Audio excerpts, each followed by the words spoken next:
இருக்காங்க? எல்லாம் நல்லா இருக்காங்கக்கா. நீங்க எப்படி இருக்கிறீங்க? இருக்கேம்மா. இன்னைக்கு ஏதாவது இந்த காம்பன்சேஷன் வந்து நாங்க கேட்டு பார்த்தோம். காம்பன்சேஷன் கொடுக்கப்படலப்பா. காம்பன்சேஷன் ஏதாவது கொடுத்துருந்தாங்கன்னா நீங்க உதவி பண்ணதை உங்களுக்கு திருப்பி கொடுக்கணும்னு நினைச்சேம்மா. சே எனக்கு என்னக்கா, எனக்கு நான் திருப்பி கேட்டா நான் உங்ககிட்ட ஹெல்ப் சொன்னேன். இல்ல சொல்றேன் சத்தியமா. உஷாக்காவும் நாங்க இன்னைக்கு வந்து ஏதோ உடம்பு ரொம்ப சரியில்லாம இந்த சர்ஜரி பண்ண வேண்டியதா இருக்கு. இந்த கர்ப்பப்பை எடுக்க வேண்டியது இருக்குமா. கர்ப்பப்பை எடுக்க வேண்டியது ஆபரேஷன் பண்ண வேண்டியது இருக்கு. யாருக்குக்கா? எனக்குதான். ஐயோ. அந்த கட்டி ஜாஸ்தி ஆயிட்டு, கர்ப்பப்பையில கட்டி ஜாஸ்தி ஆயிட்டு, ப்ளீடிங் ஜாஸ்தி ஆயிட்டு, ரத்தம் ஏத்துனாலும் என்னமோ தெரியல, அது மறுபடியும் 9, 8 நம்பி இறங்குது. அது இப்போ அதுதான் இப்போ வந்து இன்னைக்குதான் அந்த இதுக்காக கோல்ட் இதுக்காக உட்காந்துருந்தேன் கான்ஃபரன்ஸ்ல நம்ம இது பண்றதுக்காக. ஏதாவது ஒரு காம்பன்சேஷன் வந்து பாவம் அது கொடுத்துருந்தா உங்களுக்கு கண்டிப்பா ஏதோ நீங்க எனக்கு பாவம் நீங்க நல்லா பண்ணது கொடுக்கணும்னு நினைச்சுப்பா. நான் என்னைக்குமே உங்ககிட்ட எதிர்பார்த்து உங்களுக்கு உதவி செய்யலக்கா. உங்களுக்கு நீதி கிடைக்கணும் தான் நான் உங்களுக்கு ஹெல்ப் பண்ணேன். இல்ல எனக்கு இல்ல நீங்க எப்பவுமே நீங்க நான் ஏமாத்த நினைக்க மாட்டீங்க. உங்க சூழ்நிலை அந்த மாதிரி.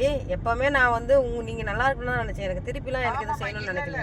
என்னைக்காவது வாழ்க்கையில ஒரு நல்ல பொசிஷன் வந்தாமா நான் கண்டிப்பா பாவம் நீங்க எனக்கு அதுக்கு கூட்டிட்டு போனதை வச்சதெல்லாம் நான் எனக்கு ரொம்ப ஒரு வருத்தம் இருக்கு. அதெல்லாம் இல்ல நீங்க நல்லா இருந்தாவே எனக்கு போதுமானதுங்கக்கா. நல்லா இருந்தாவே எனக்கு போதுமானது. எனக்கு பெரியப்பா பெரியமாட்டெல்லாம் கேட்டுதான் சொல்லுங்கம்மா.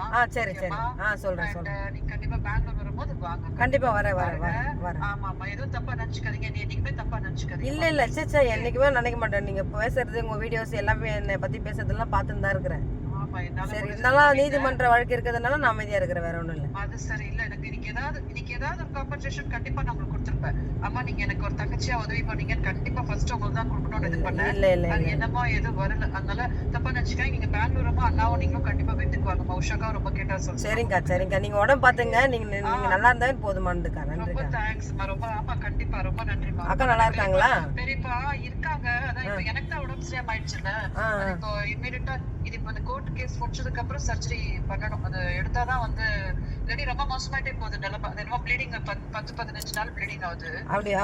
ரொம்ப மோசமா இருக்கு. ஆமா அது இப்போ ஆயிடுச்சுமா. இது முடிச்சுட்டு அதுக்கு போகணும். அது இன்னைக்கு இப்போ அதான் கோர்ட் இது முடிச்சோன்னா ஃபர்ஸ்ட் உங்களுக்கு சொல்லணும்னு கால் பண்ணோம். அப்படியா? சரிங்கக்கா. நீங்க முதல்ல நீங்க எது நடக்குதோ இல்ல போய் மருத்துவம் முதல்ல நீங்க ஹாஸ்பிட்டல் போய் செக் பண்ணுங்கக்கா.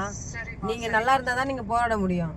ஆமா கண்டிப்பா. இல்ல நீங்க நல்லா இருங்க. கணேஷ் அண்ணா நல்லா இருக்கணும் பாவம். அப்புறம் பெரியப்பா பெரியமாட்டி ரொம்ப கேட்டா சொல்லுங்க. எல்லாத்தையும் விசாரிச்சு சொல்லுங்க. சரிங்கக்கா. ஓகே தேங்க்யூமா. நன்றிங்கக்கா. ஏதோ இருந்தாலும் கூப்பிடுங்க. ஓகே. கண்டிப்பாமா. ஆமா பாய்மா.